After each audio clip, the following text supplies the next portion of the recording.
সুপ্রিয় শিক্ষার্থীবৃন্দ, কেমন আছো তোমরা সবাই? আশা করি আল্লাহর অশেষ কৃপায় ভালো আছো। আমরা আবার ফিরে আসছি আমাদের অনলাইন ক্লাসে। আজ আমরা ষষ্ঠ এবং সপ্তম শ্রেণীর ইংরেজি দ্বিতীয় পত্রের যে টপিকটি নিয়ে আলোচনা করব, সেটা বলার আগে আমি কয়েকটি সেন্টেন্সের মাধ্যমে তোমাদেরকে একটু এক্সাম্পল দিয়ে বোঝাতে চাই। তোমরা সবাই বোর্ডের দিকে খেয়াল করবে।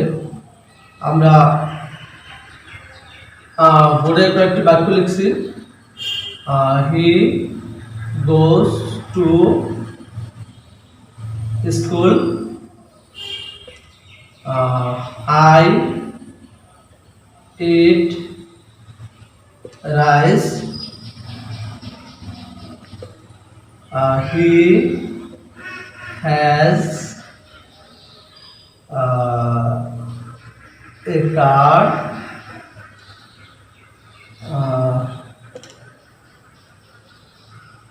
I am a boy.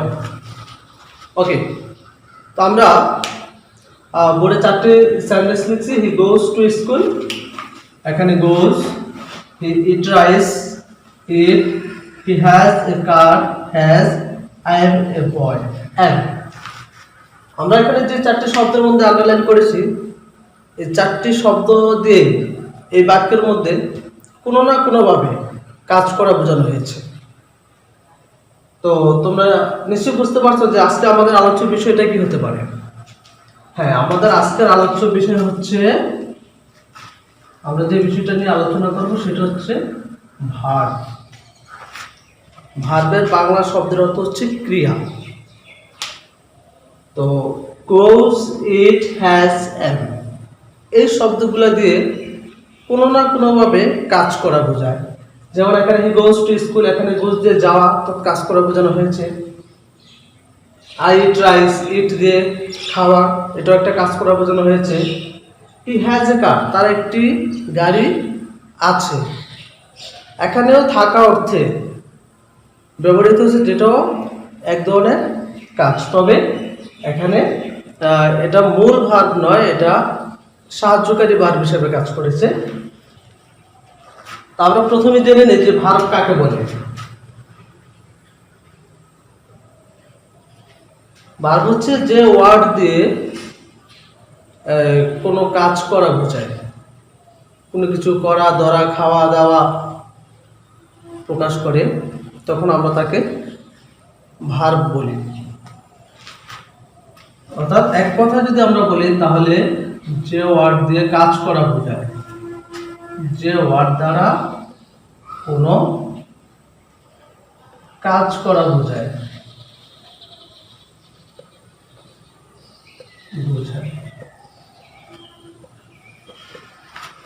এক কথায় যে ওয়ার্ড দ্বারা কোনো কাজ করা বোঝায় তাকে ভার্ব বলে। এখন আমরা এই ভার্বের প্রকারভেদটা জানবো। ভার্ব যদিও একটা বিশাল ব্যাপার, পৃথিবীতে প্রত্যেকটা সেন্টেন্সের সাথে একটু করে ভার্ব থাকে। প্রথমত দুই ভাগে ভাগ করছে। একটাকে বলা হয় ফিনিট ভার্ব, আরেকটা হচ্ছে নন ফিনিট ভার্ব। এটা হচ্ছে ভার্বের মূল দুইটি ভাগ। একটিকে বলা হয় ফিনিট ভার্ব, আরেকটা হচ্ছে নন ফিনিট ভার্ব। এবার এই ফিনিট ভার্বের আবার প্রকারভেদ আছে। এই ফিনিট ভার্বকে আবার ভাগ করছে দুই ভাগে। একটা হচ্ছে প্রিন্সিপাল ভার্ব, আরেকটাকে বলা হয় অক্সিলারি ভার্ব। আর এছাড়াও নন ফিনিট ভার্বেরও কয়েকটা ভাগ আছে, যেমন ইনফিনিটিভ, পার্টিসিপাল, জিরান্ট থাকতে পারে। যেমন ইনফিনিটিভ, পার্টিসিপাল, আরেকটা হতে পারে জিরান্ট।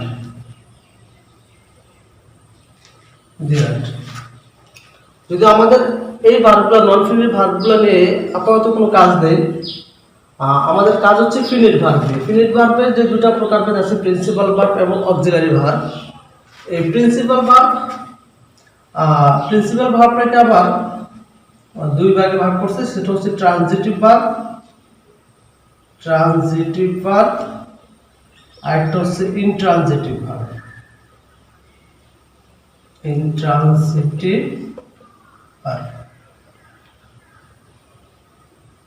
আর এই অক্সিলারি ভার্বকে আবার কয়েকটা ভাগে ভাগ করছে। অক্সিলারি ভার্ব হচ্ছে মূলত এক নম্বরে হচ্ছে প্রাইমারি অক্সিলারি, আরেকটা হচ্ছে মডালস ভার্ব।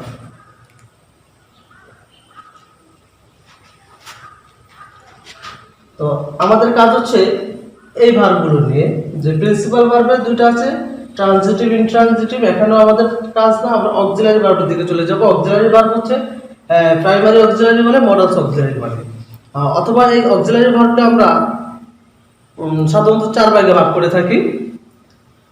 এই ভার্বগুলো এবং এই অক্সিলারি ভার্বের চারটা প্রকার খুব ভালোভাবে আমাদেরকে জানতে হবে এবং এই অক্সিলারি ভার্বগুলোকে চিনতে হবে, যেহেতু অক্সিলারি ভার্বের সংখ্যা সীমিত। এই জন্য আমরা যদি অক্সিলারি ভার্ব কটাকে চিনে রাখতে পারি, তাহলে এই ভার্বগুলো বাদে পৃথিবীতে যত ভার্ব আমরা দেখবো বা বুঝবো সবগুলো হচ্ছে প্রিন্সিপাল ভার্ব বা মেইন ভার্ব, অথবা এটাকে আমরা বাংলায় মূল ভার্ব বলে থাকি। তো প্রিন্সিপাল ভার্বটা হচ্ছে যে ভার্ব কাজ করতে গিয়ে অন্য কোনো ভার্বের সহযোগিতার প্রয়োজন হয় না, সেটাকে প্রিন্সিপাল ভার্ব বলে। আর যে ভার্ব কাজ করতে গেলে এক কথায় নিজে নিজে কাজ করে না, কিন্তু অন্যের সহযোগিতা নিয়ে কাজ করে বা অন্যকে কাজ করতে সহযোগিতা করে, সেটাকে আমরা অক্সিলারি ভার্ব বলতে পারি। তো অক্সিলারি ভার্ব হচ্ছে চার ভাগে ভাগ করা, বা চার ধরনের অক্সিলারি ভার্ব আমরা চিনি। এর মধ্যে প্রথমে যেটা আছে সেটাকে আমরা বলি টু বি ভার্ব। এই টু বি ভার্বগুলো হচ্ছে am, is, are, was, were, এবং এর মধ্যে এটা হচ্ছে প্রেজেন্ট ফর্ম আর এটা হচ্ছে পাস্ট ফর্ম, আর এর একটা থার্ড ফর্ম বা পাস্ট পার্টিসিপল ফর্ম আছে, সেটা হচ্ছে বিন। এরপরে আমাদের আছে to have verb. To have ভার্বের মধ্যে আছে হ্যাভ, হ্যাজ, এই দুটো হচ্ছে প্রেজেন্ট ফর্মে আছে, আর হ্যাড হচ্ছে পাস্ট ফর্ম, এবং এই উভয়টার পাস্ট পার্টিসিপল ফর্ম হচ্ছে বিন। এরপরে আছে টু ডু ভার্ব।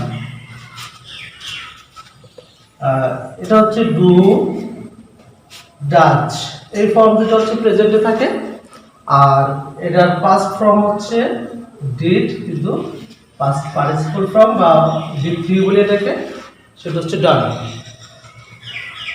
এই তিনটা হচ্ছে মূলত প্রাইমারি অক্সিলারি ভার্ব। এছাড়াও আমাদের যে অক্সিলারি ভার্বটা আছে সেটাকে বলা হয় মডাল ভার্ব। এই মডাল ভার্বগুলো আমরা সবাই চিনি যদিও, তবু আমরা লিখে দিচ্ছি তোমাদেরকে। সেটা হচ্ছে আমাদের 4 নম্বরে রয়েছে মডাল ভার্ব। তো মডাল ভার্বগুলো হচ্ছে shall, will, should, would, can, could, may, might, ought, dare, need, must। এই ভার্বগুলোকে বলা হয় মডালস অক্সিলারি ভার্ব।